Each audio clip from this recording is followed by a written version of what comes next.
Sebelum lanjut, seperti biasa, Mimin mengucapkan terima kasih buat orang baik yang udah nyawer. Kali ini kembali lagi dari Tawes Boni. Pesan, semangat Min, semoga sehat selalu, makasih kerja kerasnya.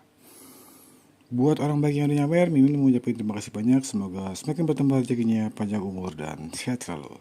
Kita lanjutkan ke intronya. Ichikiwir. Kembali lagi bersama channel kita semua. Jika Anda suka, jangan lupa komen, like dan subscribe, serta bila Anda berkenan. Selamat membaca dan mendengarkan. Perintah Kaisar Naga, Bab 4221-4223. Mengaum. Naga emas meraung, langit dan bumi bergetar, dan ombak besar meledak dari laut dalam sekejap, dan semua orang buru-buru menopang perisai mereka untuk melindungi keselamatan kapal roh. Quincy Wang melihat naga emas di belakang tubuh Dev, dan aura arogan aslinya dimatikan dalam sekejap. Kamu, siapa kamu? Mengapa Anda bisa membiarkan naga emas muncul? Teknik psikedelik seperti apa yang kamu gunakan? Quincy bertanya. Tanyakan pada mama kau apa yang harus dilakukan. Jika kamu ingin bertarung, bertarung saja. Kenapa begitu banyak omong kosong? Api berkobar di tubuh Dev, dan bahkan tubuh naga emas pun terbakar. Itu langsung berubah menjadi naga api dan membuka mulutnya yang berdarah. Kamu sedang mencari kematian. Quincy meraung, dan pedang raksasa di tangannya menebas Dev dengan ganas. Naga emas itu meraung dan langsung bergegas, menghadap pedang raksasa itu secara langsung. Boom! Pedang raksasa itu dihalangi oleh naga emas, dan kemudian naga emas memuntahkan seteguk api naga, dan nyala api yang tebal langsung mengepung raksasa itu. Api di langit memantulkan ke seluruh langit, dan bahkan laut pun terbakar oleh api. Wilder Chen dan yang lainnya harus mengarungi perahu roh ke kejauhan. Hahaha, kamu ingin membakarku sampai mati dengan api? Itu hanya lelucon, aku raksasa, dan aku tidak takut air dan api. Dan tidak ada kehidupan, tidak ada rasa takut akan kematian, kamu ingin mengalahkanku, mimpi. Terbungkus api, Quincy tidak takut, tapi tertawa terbahak-bahak. Dia, seorang raksasa, terbuat dari teknik rahasia sekte penghancur langit, bukan tubuh daging dan darah, jadi dia sama sekali tidak takut pada api. Sama seperti boneka, tidak ada kehidupan, dan Anda tidak takut hidup atau mati. Sekarang Quincy bergabung dengan raksasa, semuanya dikendalikan oleh Quincy, dan raksasa itu tidak memiliki pemikirannya sendiri. Raksasa itu berdiri di tengah nyala api, tubuhnya memancarkan cahaya keemasan, dan nyala api itu benar-benar tidak dapat membahayakan raksasa itu. Karena tidak bisa terbakar sampai mati, maka aku akan meretasmu sampai mati. Dev melompat ke depan dan berdiri di atas kepala naga. Pedang pembunuh naga di tangannya meledak dengan 100 cahaya pedang. Lalu menebas dengan keras. Cahaya pedang masuk, dengan cahaya putih yang menyilaukan. Bergemuruh. Semua jenis aura di tubuh Dev terus mengalir, dan dia menebas raksasa itu dengan pedang demi pedang. Pedang Dev ditarik dengan sangat cepat, dan setiap pedang yang disayat di tubuh raksasa itu meledak menjadi percikan api. Hahaha, aku bilang itu tidak berguna. Meskipun pedangmu bagus, itu tidak bisa mematahkan pertahanan raksasaku sama sekali. Quincy tertawa. Dev mengabaikannya sama sekali, tetapi terus menembak, dan setiap pedang jatuh seperti gunung, menyebabkan dunia bergetar, kehampaan berubah, dan raungan abadi. Laut semakin terguling oleh ombak besar yang disebabkan oleh pedang ini, dan kolom air yang membumbung tinggi mengalir langsung ke langit, seperti akhir dunia. Quincy, yang awalnya tidak peduli, tiba-tiba melihat banyak retakan halus di tubuh raksasa itu. Dan di atas kertas jimat besar yang dia keluarkan, semua jenis garis bergetar. Omong-omong, raksasa Quincy bukanlah boneka sungguhan, tetapi terbuat dari teknik rahasia dan budaya jimat. Kekuatan yang sebenarnya dimilikinya, serta pertahanan semacam ini, bukanlah materinya sendiri, semuanya didukung oleh rune padat di atas kertas jimat. Jika rune dihancurkan, kekuatan raksasa itu akan melemah. Wedus, kupikir anak sepertimu hanya membuang-buang energi, tapi aku tidak menyangka kamu punya rencana sejak lama. Quincy sedikit mengerutkan kening, dan dia tidak berani ceroboh lagi. Aku melihatnya memeras esensi dan darah dari tengah alisnya, dan langsung mengoleskan esensi dan darah di atas kertas rune. Raksasa emas itu berubah menjadi merah dalam sekejap, dan rune yang padat juga berubah menjadi merah darah. Rune berwarna darah menutupi seluruh tubuh raksasa itu, memancarkan aura horor. Sekarang giliranku. Quincy berteriak, cahaya pedang panjang di tangannya mengalir, dan kehampaan itu langsung terbelah. Dave berdiri di atas kepala naga, merasakan kekuatan pedang ini, tetapi tidak menghindar sama sekali, tetapi melompat. Tubuh Dave langsung menuju pedang raksasa. Apa yang akan Tuan Chen lakukan? Hengqi terkejut saat melihat ini. Rekan Taois Chen tidak akan bunuh diri, kan? Mengapa dia tidak bersembunyi atau menghindar, tetapi menghadapi pedang raksasa itu? Wilder juga tidak mengerti, apa yang akan dilakukan Dave. Bahkan Quincy sendiri tidak menyangka Dave tidak akan bersembunyi atau menghindar, tapi sekarang dia berinisiatif untuk menyambutnya. Ini seperti menjulurkan kepala dan membiarkan dirinya dipotong. Mengapa ada hal seperti itu? Apakah ada penipuan? Tepat ketika Quincy tidak mengerti apa yang sedang terjadi, tubuh Dave bertabrakan langsung dengan pedang raksasa di tangannya. Boom! Dengan suara keras, cahaya keemasan memercik kemana-mana. Tubuh emas Dave yang tidak bisa dihancurkan, seperti kepingan salju, jatuh sepotong demi sepotong dan perlahan menghilang. Saat cahaya keemasan melintas, semua orang terkejut melihat bahwa tubuh kurus Dave benar-benar menahan pukulan pedang raksasa itu. Dan Dave menjepit pedang raksasa itu dengan kuat di telapak tangannya, dengan tatapan jijik dan dingin di matanya. Bagaimana ini mungkin? Quincy tiba-tiba menjadi bodoh. Kamu harus tahu bahwa dengan pedang yang baru saja kamu gunakan, bahkan jika kamu adalah master di alam Mahayana, kamu takut jika kamu melawan seperti ini, kamu akan tewas dengan satu pedang, tapi Dave hanyalah biksu tingkat 6 di alam kesengsaraan transendensi. Bagaimana mungkin dia menahan pukulan seperti itu dan sepertinya belum terluka? Ini di luar Nurul. Semua orang juga ditutup matanya, sekarang mengawasi dengan tatapan kosong. Jika menyangkut kekuatan Dave, banyak orang telah melihatnya.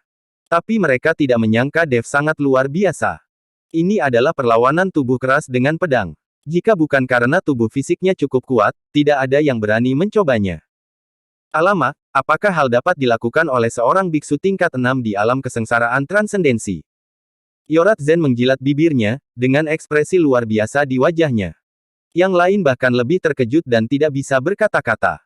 Teosu dan yang lainnya, melihat pemandangan ini, satu persatu, hati mereka melonjak liar. Jika Dave membunuh Quincy, maka dia takut tidak ada dari mereka yang bisa melarikan diri. Presiden Su, apa yang harus kita lakukan? Dave ini terlalu mesum, dia bukan manusia. Lowen Bao berkata dengan ketakutan di wajahnya. Apa yang kamu takuti? Quincy belum tentu kalah. Tunggu dan lihat. Jika Quincy kalah, kita akan menyelinap pergi dengan tenang. Ngomong-ngomong, tidak ada yang memperhatikan kita sekarang. Jika tidak berhasil, kita tidak akan mengaku berkolusi dengan sekte penghancur surga. Apakah mereka punya bukti? Apakah mereka benar-benar berani membunuh kita semua? Theo akan menunggu dan melihat, bagaimanapun, dia siap dengan kedua tangan. Faktanya, dia sendiri sangat ketakutan, kakinya terus-menerus gemetar. Hanya saja orang-orang ini mengikuti perintahnya.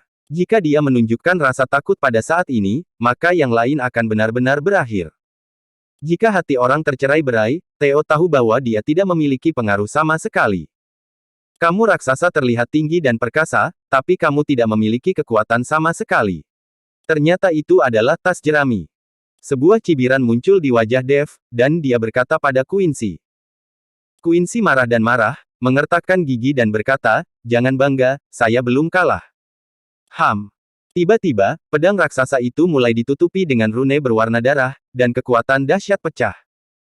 Dave melihat rune berwarna darah yang terus berkedip di pedang raksasa itu, tersenyum lebih cerah, dan berkata, bermain jimat denganku, kamu sedikit lemah. Setelah Dave selesai berbicara, dia menggunakan jari-jarinya untuk menggambar beberapa kali pada pedang raksasa itu. Dalam sekejap, kekuatan yang akan meledak dari pedang raksasa langsung tertidur, dan pedang raksasa itu bergetar dan menerbangkan raksasa itu. Quincy terkejut dan melihat pedang raksasa di tangannya dengan tak percaya. Kamu, apa yang kamu gambar di atas pedang raksasaku? Quincy bertanya dengan kaget. Kamu harus tahu bahwa ini adalah senjatanya, dia telah memberikan semua rune berwarna darah ke pedang raksasa ini. Tapi siapa sangka setelah Dave dengan santai menggambar beberapa kali, semua rune berwarna darah telah hilang. Kamu nanya? Dave berkata sambil tersenyum. Tentu saja, Quincy mengangguk. Dia benar-benar ingin tahu metode apa yang digunakan Dave untuk menekan rune berwarna darahnya. Anda harus tahu bahwa rune berwarna darah ini diturunkan oleh sekte penghancur surga mereka. Kamu bukan anakku, aku tidak bisa memberitahumu, tetapi jika kamu memanggilku ayah, aku bisa memberitahumu, atau bahkan mengajarimu. Dev berkata dengan bercanda. Mendengar kata-kata Dev, Wilder dan yang lainnya tidak bisa menahan tawa.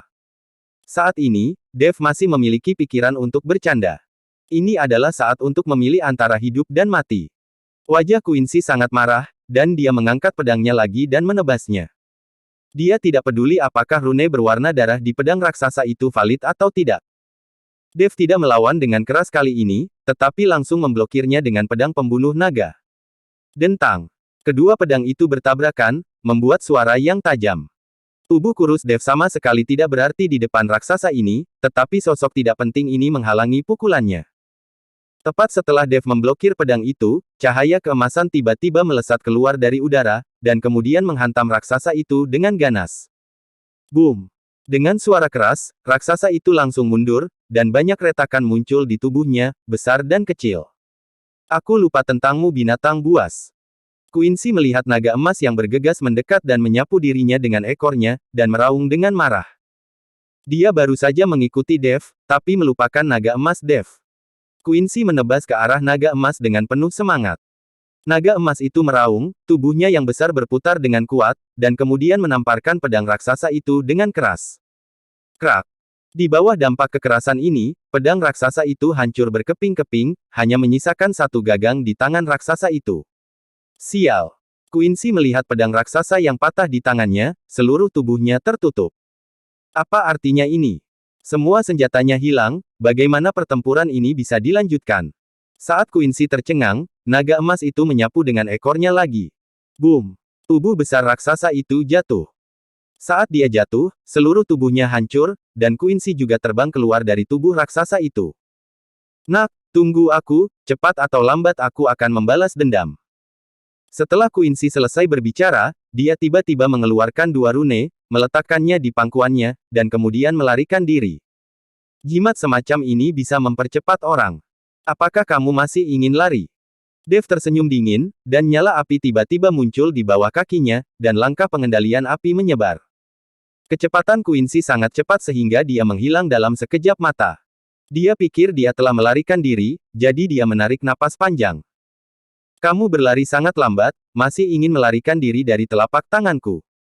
Suara Dev terdengar di telinga Quincy. Quincy terkejut, menoleh dan melihat sekeliling, dan menemukan bahwa Dev benar-benar muncul di sisinya tanpa mengetahui kapan. Kamu. Quincy terkejut, lalu mengertakkan giginya dan berakselerasi lagi. Tapi tidak peduli seberapa cepatnya dia, Dev selalu mengikutinya.